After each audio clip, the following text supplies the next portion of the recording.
You are listening to Chthonia, the podcast of the Dark Feminine. Chthonia's logo was designed by J.R. Malpair. Background music is Phantasm by Kevin MacLeod.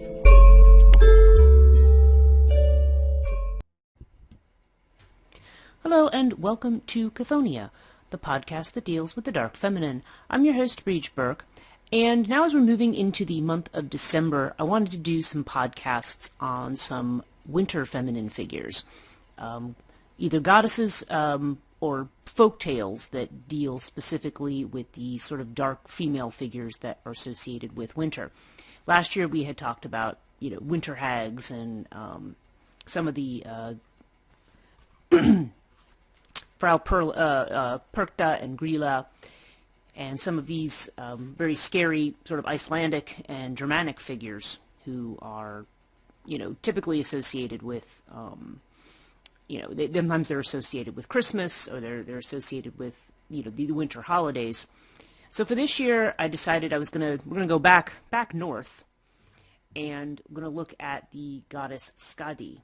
Now, Skadi, okay, we use the term, I'm using the term goddess here, but the term that is actually used for her in Nordic mythology is jötunn, okay, which is a term that means it refers to it's a term that they use. Sometimes it's translated as troll, but I think it's not necessarily so much that we're talking about trolls. We're talking about beings that sort of predate the gods, like divine figures of some kind, and sometimes they're not referred to as gods. Now, I believe that Skadi is also considered part of the pantheon of Norse gods.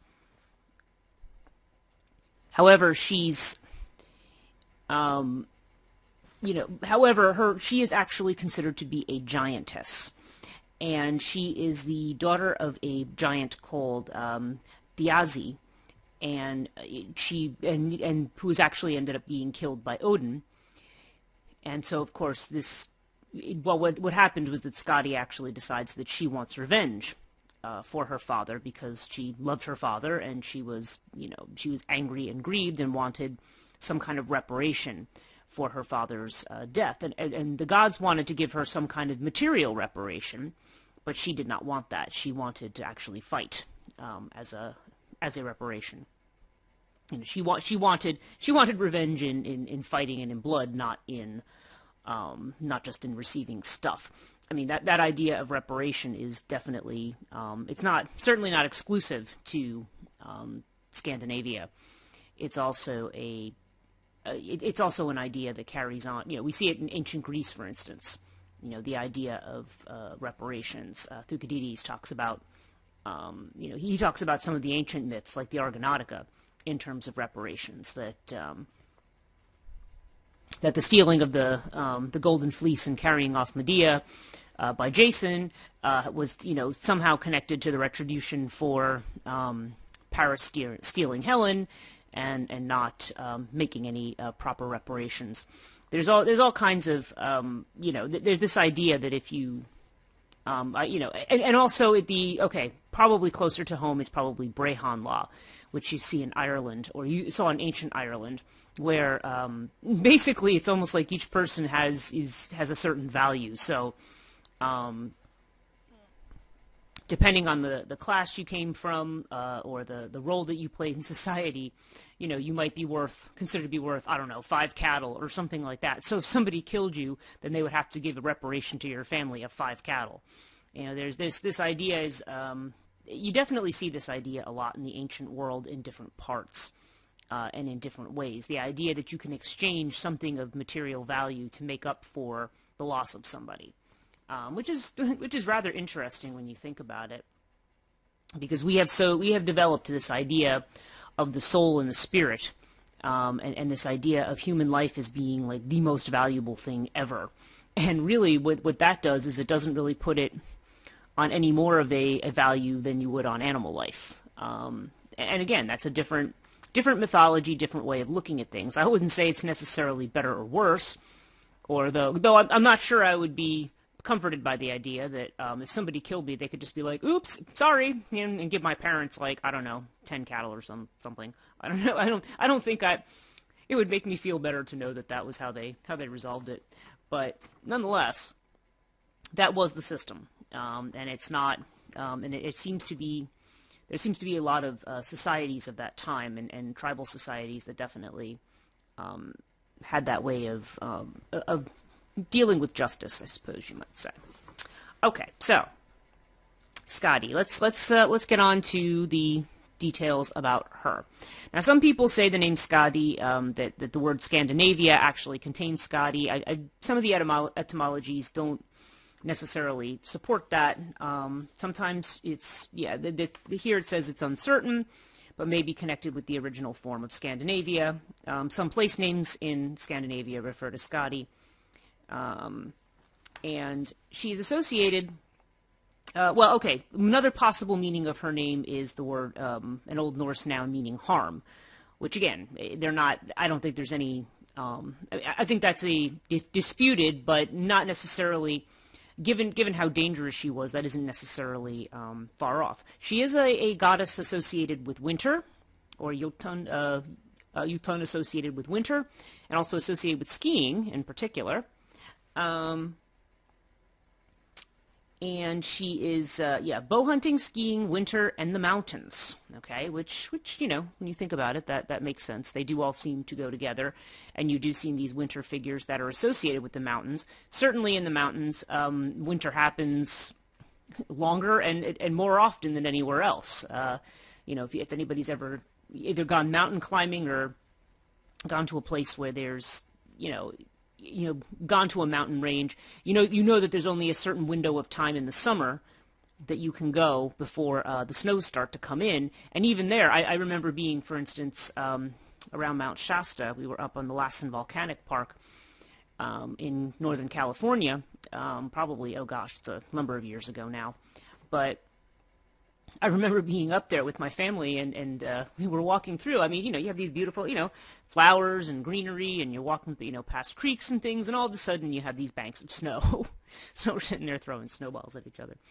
But there's always snow in the mountains, so that makes sense that you would have that kind of association. Now, there's a few particular stories associated with Skadi, and it might be good to start with those stories and then kind of break it down from there and talk about the different symbolisms associated with her.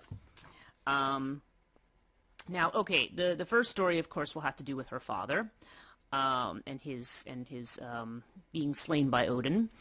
The other next has to do with her coming into having a spouse, and her spouse's name was Njorthur. And so there's the story of their rather short-lived marriage, actually. We'll talk about that. Her relationship to the god Loki, the trickster god, okay, which is, spoiler alert, very contentious relationship. She was, there's actually two elements to the story of Loki. One has to do with laughter, and one actually has to do with her getting revenge on him, or punishing him. So, okay, so let's see what stories we have. Okay, so if we start with, we're starting with the Poetic Edda poem Grimnismal. The god Odin, disguised as Grimnir, reveals to the young Agnar the existence of 12 locations. He mentions the location of Thrymhir. I hope I'm saying that right. Thrymhir is what it looks like. 6th in a single stanza. In that stanza, Odin details that the jötunn Thiazi once lived there, and that now his daughter Skadi does. Odin describes Thrymhir as consisting of ancient courts, and refers to Skadi as the shining bride of the gods. In the prose introduction to the poem Skirnismal, the god Freyr has become heartsick for a fair girl, and he has spotted in Jötunnmir.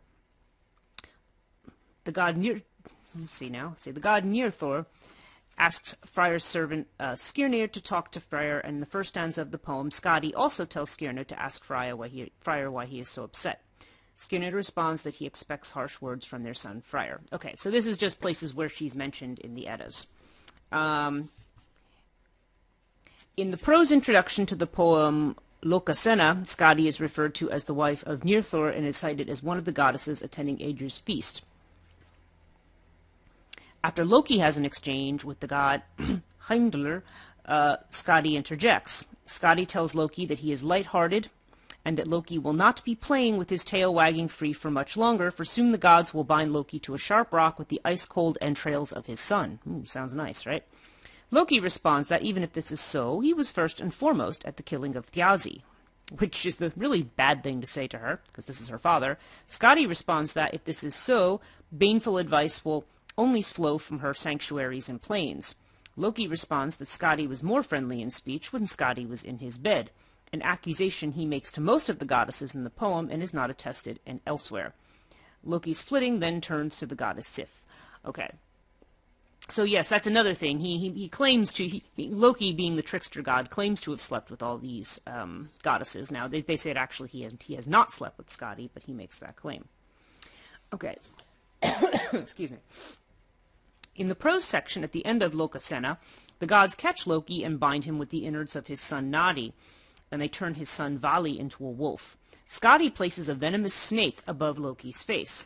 Venom drips from the snake, and Loki's wife Sigyn sits and holds a basin beneath the serpent, catching the venom. When the basin is full, Sigyn must empty it, and during that time the snake venom falls onto Loki's face, causing him to writhe in tremendous fury, so much that all earthquakes stem from Loki's writhings. Okay.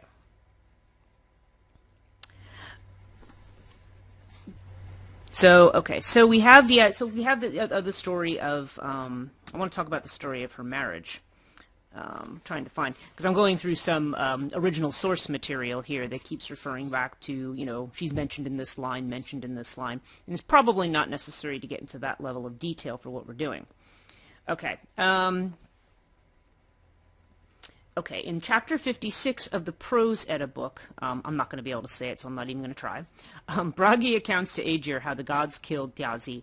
Thjazi's daughter, Skadi, took a helmet, a coat of mail, and all weapons of war, and traveled to Asgard, the home of the gods.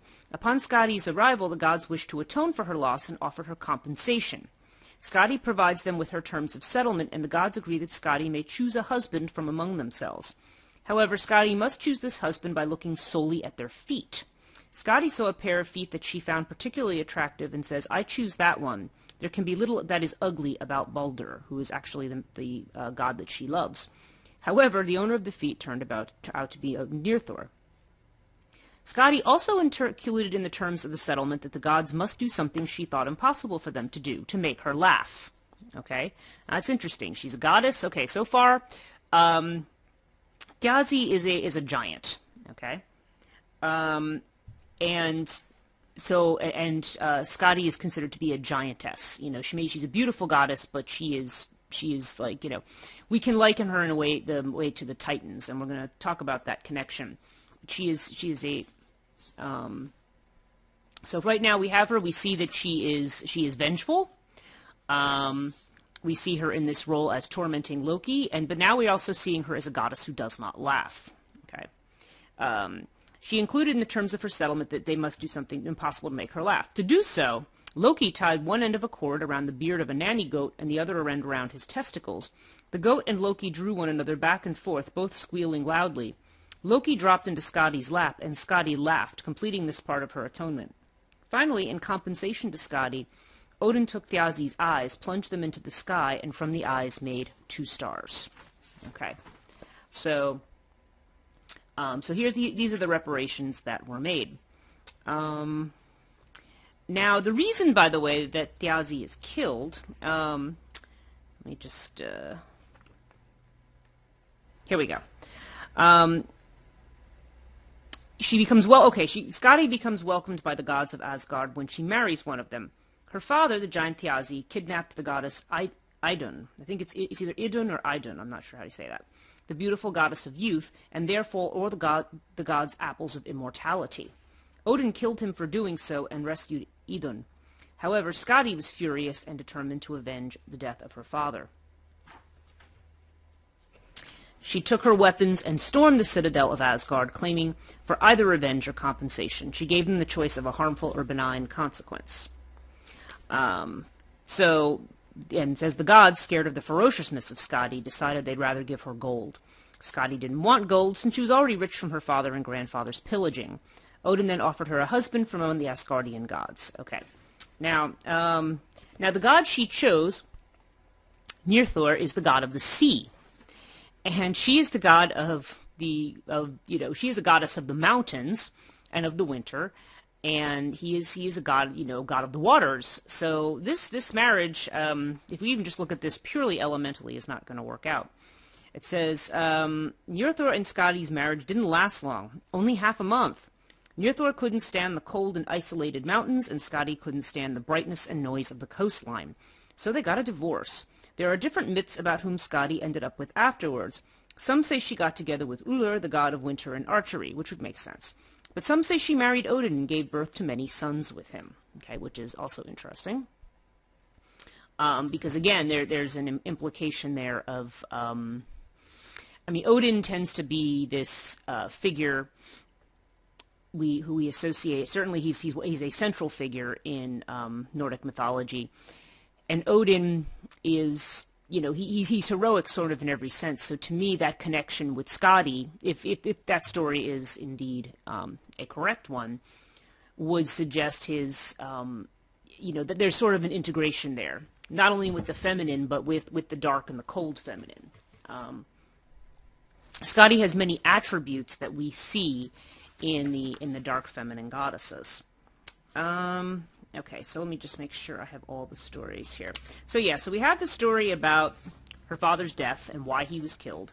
We have the story of Njorthor, who was her husband, who, she picked because he had nice feet. And that's interesting, too, looking at the feet. Why are the feet of such central importance there? The feet, if we think about the feet in, more... symbolically, the feet, of course, are the foundation. In Hindu thinking about chakras and so forth, the feet are part, and the area, like your legs downward, are sort of considered to be the root. That's your foundation, and the feet are sort of that place where you stand on the earth.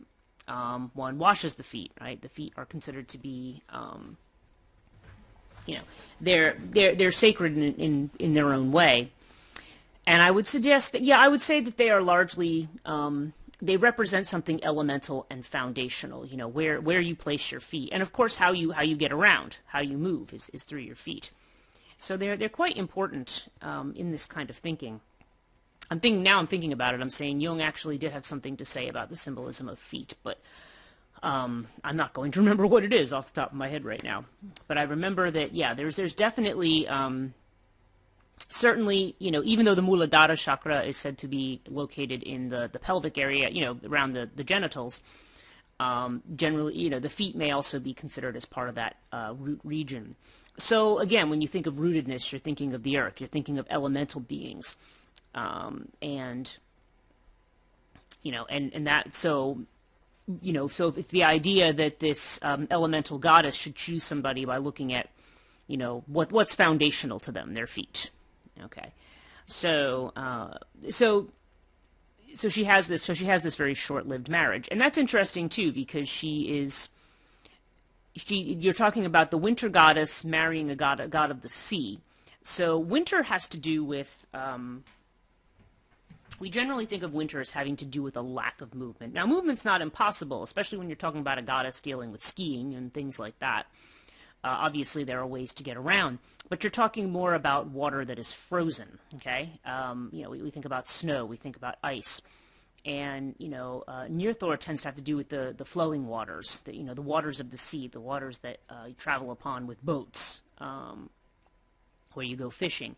So it's kind of almost two different sides of the water thing, but they don't end up meshing well together. They don't, the warm and dynamic waters don't mesh with the frozen ones.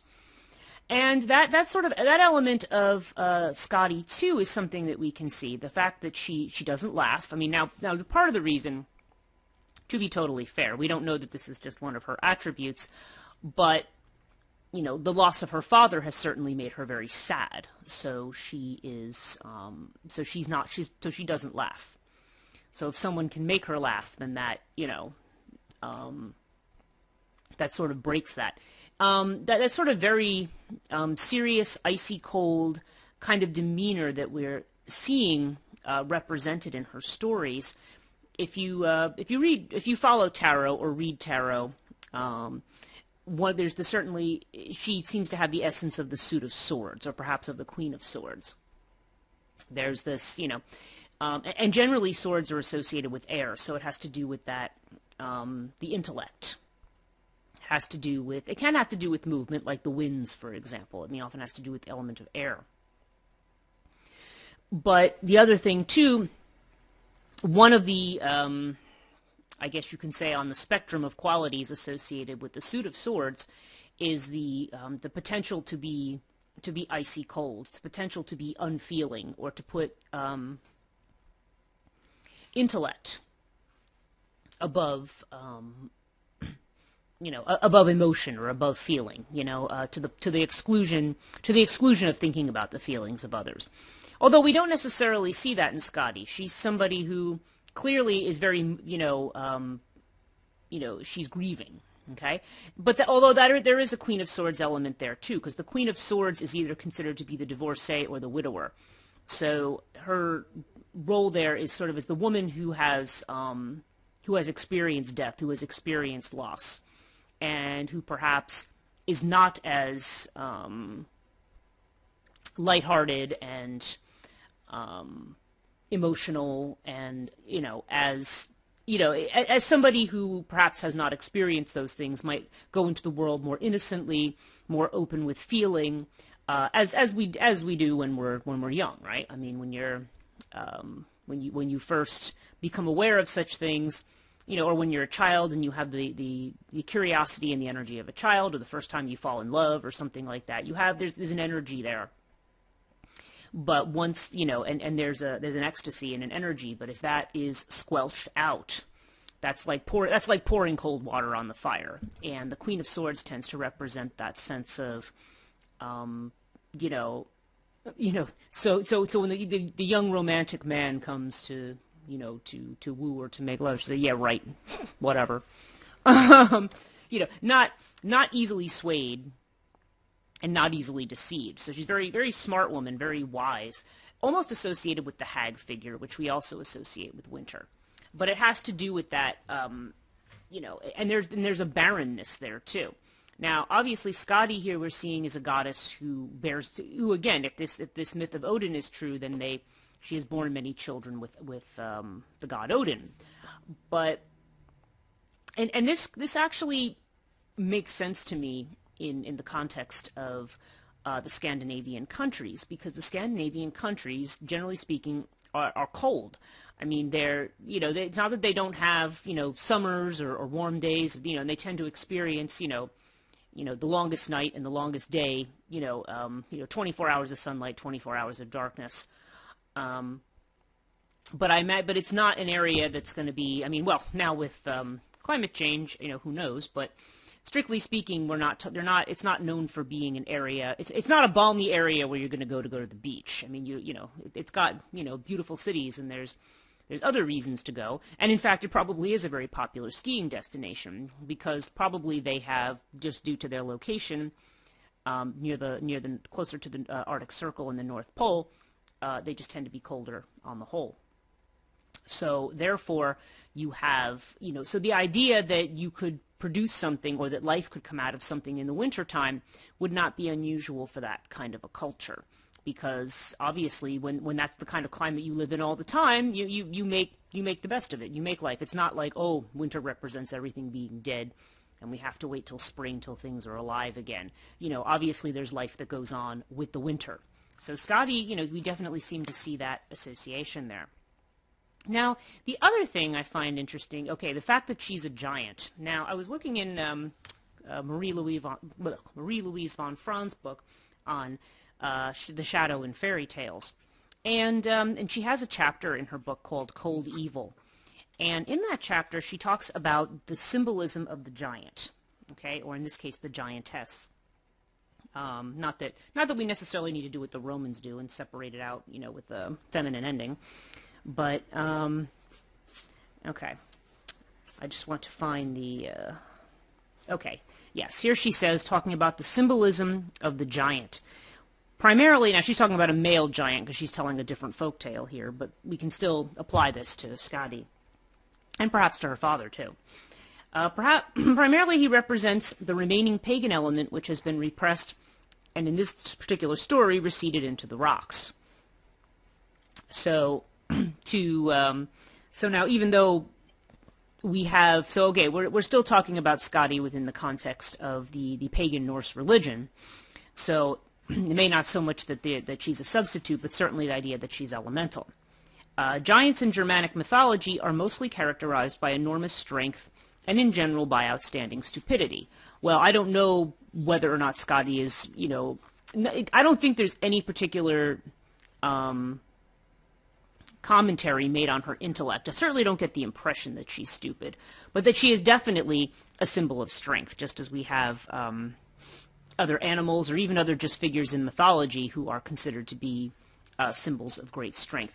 In the Trojan War, the era of heroes, we have the idea of at least one tie that people will make, when Hesiod talks about the age of heroes, as being before the age of iron, between the age of bronze and the age of iron, is some people connect it up with the biblical story of the Nephilim, who are the giants of the Bible.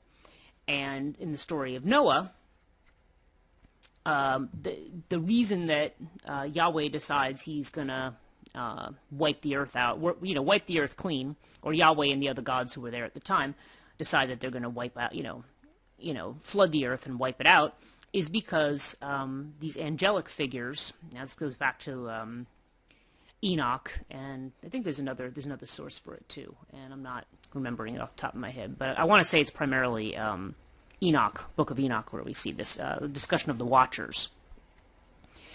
And so the idea is that these angelic or divine figures that we see in the biblical version fall in love with human women and mate with them, and their offspring become giants or Nephilim. Okay, and they are considered to be like such a great danger because of their great strength and their rather chaotic violence, that Yahweh decides, no, we're going to wipe them off the earth. And, but there's been some discussion that, the great heroes of the Trojan War, who are considered to be these heroes who have these, almost exaggerated and fantastical qualities as warriors, that they may also have been, in a sense, the quote-unquote giants, this super race of warriors that the Trojan War, different things happened to them. Some of them actually were deified after the war. They became, they founded cities elsewhere and became gods. Others, fell at odds with the Olympian gods and then, and then met not very nice ends, like Ajax. And who is the other one I'm thinking of? My brain's not working today. I'm thinking of the guy who steals the statue of they rape Cassandra when they're trying to when she clings to a statue of Athena.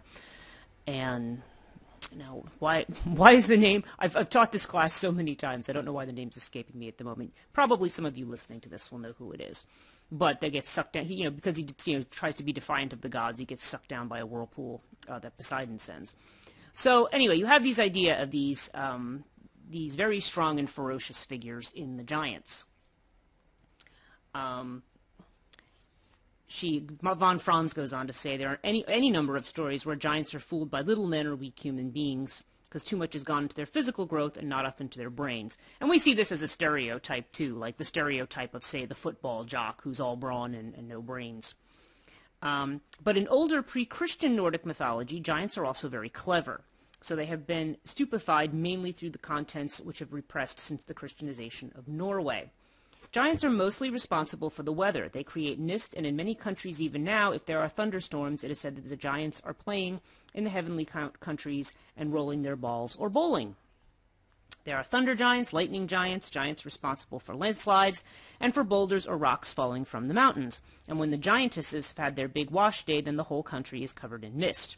From these associations, we see that they represent the brute, untamed power of nature, a psychological dynamism, mostly of an emotional character which is stronger than man. Therefore, we could associate them with overwhelming emotional impulses which overcome the humanity of man, as does a giant. Okay, and she goes on to say, I want to talk about this with the relating the giants to the Greek Titans, but let me just get on to this next paragraph that she has, just to finish what she has to say. The connection of the giant with emotion and affect is practically visible in the fact that whenever one gets emotional, one begins to exaggerate. We make, as we say, elephants out of lice, or as another phrase, mountains out of molehills. A little remark by the other person or any detail becomes an enormous tragedy as soon as we are overwhelmed by our emotion. The emotion itself is what powerful and magnifies everything in our surroundings. In the Apocrypha of the Old Testament, in the book of Enoch, okay, she brings it up, there are stories of that giants desired human women and mated with them, producing a generation of destructive half-giants which destroyed the surface of the earth. Jung interpreted this in one of his comments as a too quick inrush of unconscious contents into the realm of collective consciousness. So yeah, again, you've got this idea of this, the force of the giants as representing something archetypal, something very primordial, that can easily overwhelm our conscious way of being, our rational minds in our orderly world. In Germanic mythology, giants are the in-between figures between gods and men. In many creation myths all over the world, giants were created before men and were an abortive, not very successful attempt of the gods to produce human beings. Now, of course, in this myth, they are the precursors to the gods, much like the Titans are. Then came the generation of man, who was at least seemingly a slightly more successful invention. In certain versions of Nordic myth, giants, on the contrary, came before the gods. Now, here we are. They are the oldest beings in nature. In Nordic mythology, there are ice and fire giants. Here again, the giant is associated with symbols of emotion. On the one side, fire, a symbol of emotionality, and on the other, ice, the opposite, which is identical with it. Only people who are tremendously over-emotional can also be terribly ice-cold. Ice characterizes the climax of an emotional state where it snaps over into coldness or rigidity. You've probably experienced that one can get into a state of hot anger. If that is intensified, one suddenly feels nothing anymore. Emotion subsides and one becomes absolutely ice-cold from rage, frozen, and rigid. In place of the hot emotional reaction is petrified rage or shock, or whatever the original emotion may have been. One literally gets cold hands and becomes shivery, for all the blood vessels contract and one is cold instead of having a hot red head and feeling fiery emotion. Ice is a further step when emotionality falls into the other extreme. So it is fitting that giants in mythology are the rulers of the domains of ice and fire, since both states are inhuman and completely out of balance. Okay. So that's all I'm going to read from von Franz, because I think that very adequately makes the point I have, and goes back to the point that I made about the Queen of Swords. You know, the one who has experienced that emotion, has experienced that great emotion, perhaps has experienced rage or, rejection or, some other kind of loss. And so therefore there's grief, there's rage that becomes petrified in a way. It's the way in which one might... the way in which it also, I think in more of our conscious psychological terms, it would be about trying to, the way that we deal with extreme emotion by just suddenly cutting off all emotion and just being like, I'm going to be very rational, I'm going to be very logical, and I'm just going to look at the facts, and I'm not going to allow any other stuff in. It's like you want to turn the faucet off, right? But then you risk becoming completely alienated from yourself and from that instinctual, emotional side of you that also, I wouldn't say, it's not really a total indifference, because, that's really, a complete emotional indifference would be more sociopathic in nature. But this is more like it's that opposite of love. It's like the hurt and the rage is so great that one sort of turns into the opposite, but it's really the other side of the coin. Okay, so we see this in Skadi. We see this in the great, grief that she has over the loss of her father, and then the way in which she is ready to go in and do battle. And that's another thing too. She's very warlike. She's, we've talked about the feminine as being warlike. There was one interpretation of this myth where they said, well, she's acting outside the feminine role. And I'm thinking, is she? She's acting perfectly within the dark feminine role. The dark feminine is ready to fight. She's not, and the fact that she is part of this this group of jötunn, these giants that precede the gods, she definitely represents this force. Now, what I wanted to do is sort of compare this to the Titans. Okay. In Greek mythology, you have the war between the Titans and the Olympians. Once Kronos, because the Titans are these sort of original children of Gaia and Uranus. And as we know, Gaia, the Earth Mother, and Uranus, the sky god. What happens at this beginning of creation is that as Gaia is giving birth to these children, many of them which are giants and monsters and, things like, these creatures with like 100 hands, these very scary looking monsters, and Uranus hates them. He's either terrified of them, ashamed of them, whatever it is, and Uranus keeps continually trying to shove them back under the earth. So as as one of my professors once said, she said, try to imagine a woman giving birth, and then the husband decides, no, he's going to try to keep sticking the baby back in the womb. Imagine how great that is. So Gaia naturally gets tired of this, because the Earth Mother, in spite of our associations, as we know, the darker association of Earth Mother is that she's also intimate. As much as she's connected with life and fertility, she's also connected with death. And she is not willing to take that kind of garbage for very long. So her son Kronos comes along, and Kronos volunteers to castrate his father, okay? Which, again, is significant, as I've probably said in many other episodes. Kronos is time, okay? We equate him with Saturn in the Roman thinking, but Kronos has to do with time, and of course that's the root of that word, right? It has to do with chronological or chronology, things having to do with with the element of time. And so here we have time separating heaven and earth. So there's that idea again of work moving into that world of separation, and that occurs when now you have a separation, and now you're living in the field of space and time. When earth and sky are united, it's a unified field. Now they're separated, and more giants and monsters are born when Uranus's genitals fall into the ocean.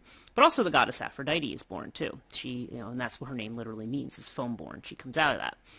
But these sort of original gods, so now you have Kronos. Kronos is now, he's castrated his father, Uranus, who you might have seen as sort of king of the universe before that. So now Kronos is sort of this king of the universe, this titanic king. And what he starts doing is there's a prophecy that one of his children will overthrow him. So he is bearing children with Rhea, goddess of fertility, who's also his sister.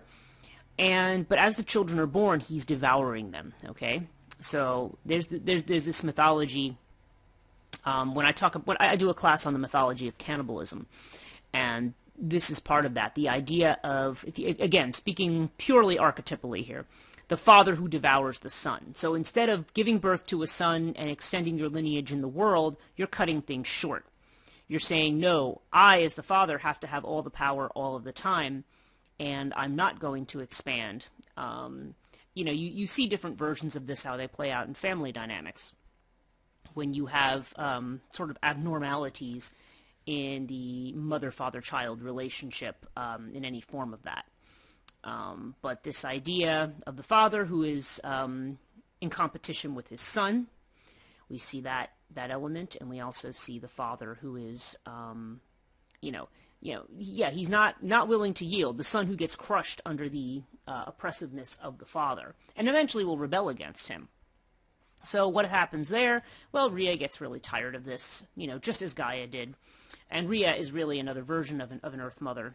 So she she takes one of her children, happens to be Zeus, and instead of giving him to her husband to swallow, she wraps up a stone and hands it to him. And the baby's hidden away in a cave. And this is where you have the little dwarves, oh gosh. Again, my brain's not working. I know what they're called, but they're clashing their cymbals, and they're keeping the baby, so that Kronos doesn't hear the cries of baby Zeus. And then Zeus is raised by nymphs. He's raised in this idyllic environment, and then in the typical hero myth fashion, he eventually comes back and brings the Olympian gods together to challenge his father. Okay, and so what it becomes is the battle between the Olympians and the Titans. Now, not all Titans participated in this row, but there's quite a few that did, and all of them were either confined to Tartarus by Zeus down in the deep depths, okay, or they were they were usually otherwise imprisoned under the earth. So there's a great symbolism there, because the Titans are such a brute, strong force, and the Olympians tend to represent, although we realize it's fairly complicated. They tend to, if you want to see the Titans as representing the unconscious, the Olympians represent the stirrings of consciousness, and of civilization, and of because if you think about the roles of all the gods, about the idea of creation in the world, of bringing things into being, and all of the qualities associated with that are associated with the Olympians. Whereas, the Titans are these sort of brute forces, and they are now in the underworld, and so they would be associated with like volcanic forces.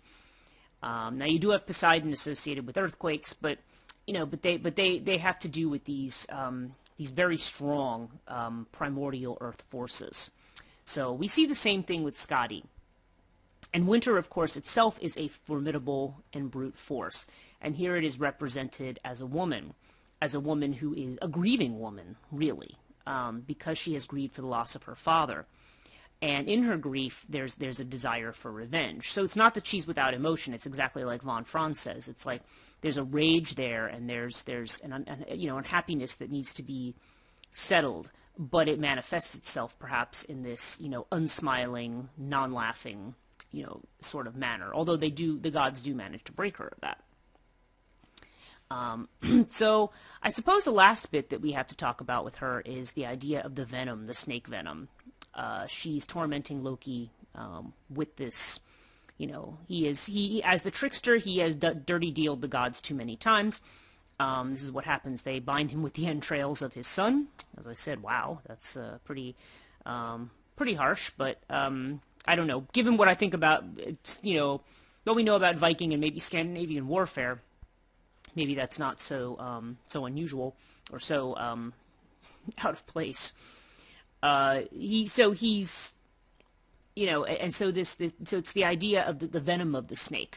So what does the snake represent? I mean, the snake is that generative force. Again, if we want to look back to our whole series on Hinduism, the Kundalini serpent is the Shakti.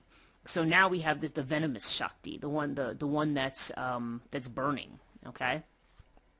Now Loki, just by virtue of being a trickster, he's kind of on the boundary. He's not necessarily firmly on a masculine or feminine side or any particular side. He kind of double deals between the worlds. But his punishment, and of course the fact that he's bound with the entrails of his son, there's also got to be a layer of meaning to that. It's not and then his other son is turned into a wolf. So there's definitely this symbolism here of the way in which the results of the results of the action of the trickster are being the consequences of that, which has to do with sort of this venom, this sort of venomous side of the Shakti, this because there's something that's out of control there. It's a power or a chaotic force that's out of control.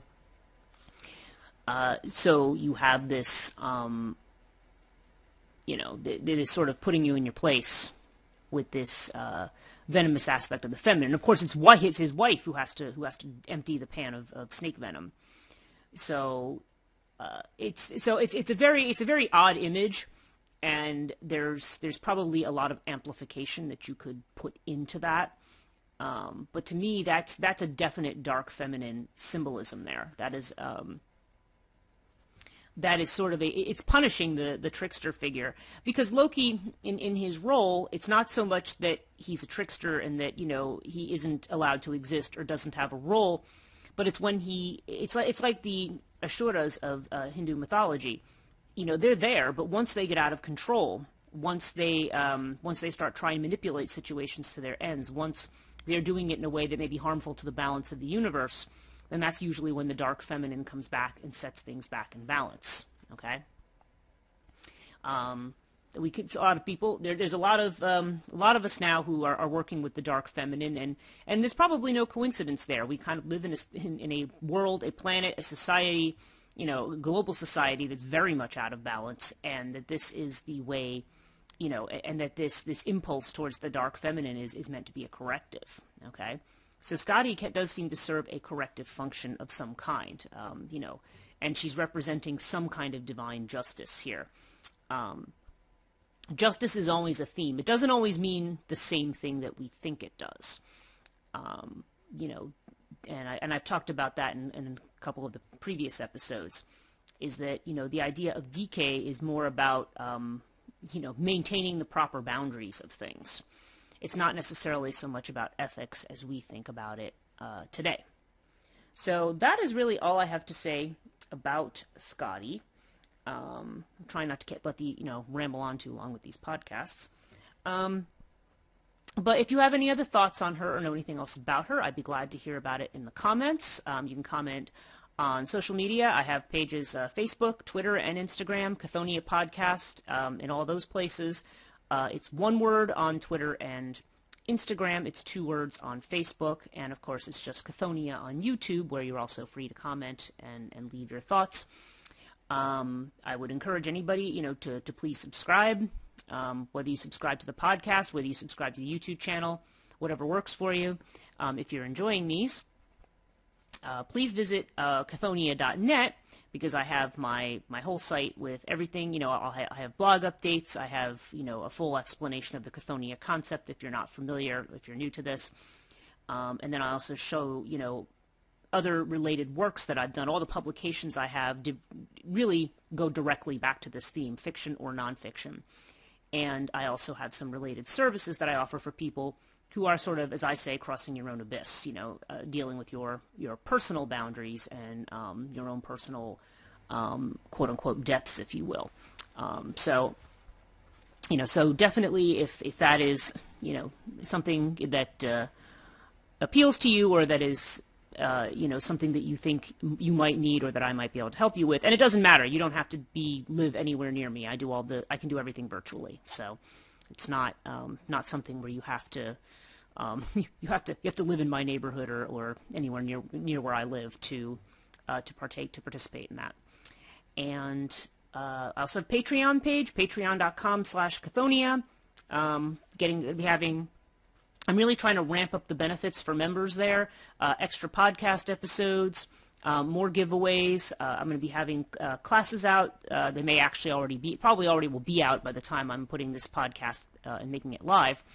So there'll be discounts on those classes. I'm trying to keep them reasonably priced, but but these will, and all these expertises on mythology, on religion, understanding religion.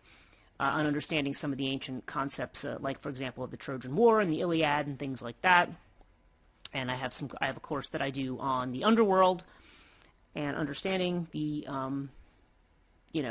underworld, mythologically throughout cultures, which is one of the main things that I've studied. So there's some cool stuff that's out there and coming up if that's what interests you.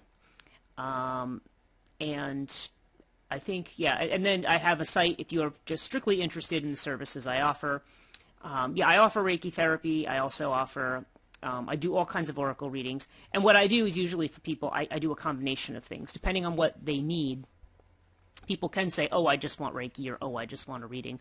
But people who want my more comprehensive thing, I sit down with them and figure out, we look at what's going on and figure out what's the best way to approach the situation or the issue that they have.